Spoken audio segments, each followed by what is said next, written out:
Charlie अपने robot को ring में उतारता है, लेकिन अपनी गलती की वजह से अपने रोबोट की बैंड बजवा लेता है। दूसरा रोबोट नॉइजी बॉय का हाथ उखाड़ देता है और फिर उसका सर। चार्ली उदास हो जाता है और अपने बेटे से वापस नॉइजी बॉय को ठीक करने की बात करता है और ये बाप बेटा एक कबाड़ खाने में चोरी छुपे घुस जाते हैं रोबोट के पार्ट्स लेने। तभी बारिश शुरू होती है और इसी बीच चार्ली का बेटा फिसल जाता है, लेकिन एक रोबोट जो मिट्टी में दबा है उसमें चार्ली का बेटा अटक जाता है। चार्ली का बेटा उस रोबोट को घर ले आता है। फिर ये लोग चार्ली की दोस्त के यहाँ जाते हैं, जहां पर इस नए रोबोट को चार्ज करके एक्टिव कर दिया जाता है। इस रोबोट का नाम एटम होता है, जो बहुत स्ट्रांग होता है। चार्ली इस रोबोट को बड़े कंपटीशन में ले जाने की बात करता है। एटम में चीजें याद रखने का फीचर होता है। अब चार्ली एटम को ट्रेन करता है अपने फाइटिंग मूव्स से। एटम अब एक प्रशिक्षित रोबोट बन जाता है और ये लोग काफी प्रतियोगिता जीतते हैं और पैसे भी कमाते हैं। कुछ बड़े लोग एटम को खरीदने की कोशिश करते हैं,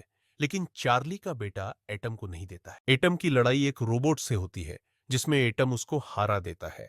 इसी बीच ये आदमी आता है जिसको चार्ली को पैसे देने होते हैं और वो चार्ली की पिटाई करके उससे पैसे छीन कर ले जाता है। ये सब चार्ली का बेटा देखता है। अब इस बच्चे के आंटी और अंकल भी वापस आ जाते हैं और चार्ली अपने बेटे को उनके हवाले कर देता है और अपने दोस्त के पास वापस आ जाता है। चार्ली की दोस्त चार्ली को एहसास दिलाती है कि उसको अपने बेटे को साथ में रखना चाहिए था। चार्ली अपने बेटे को लेने जाता है क्योंकि इनका मुकाबला ज़्यूस नाम के रोबोट के साथ होता है, जिसे अभी तक कोई नहीं हरा पाया था। अब वो दिन आ जाता है जब एटम और ज़्यूस की लड़ाई होनी है। यहाँ पर वो आदमी भी आता है जिसने चार्ली की पिटाई की थी, क्योंकि चार्ली ने उसके पैसे नहीं दिए। अब ज़्यूस की रिंग में बहुत ही खतरनाक एंट्री होती है, जिसे देखकर चार्ली और उसका बेटा भी घबरा जाते हैं। इस फाइट में 5 राउंड होते हैं।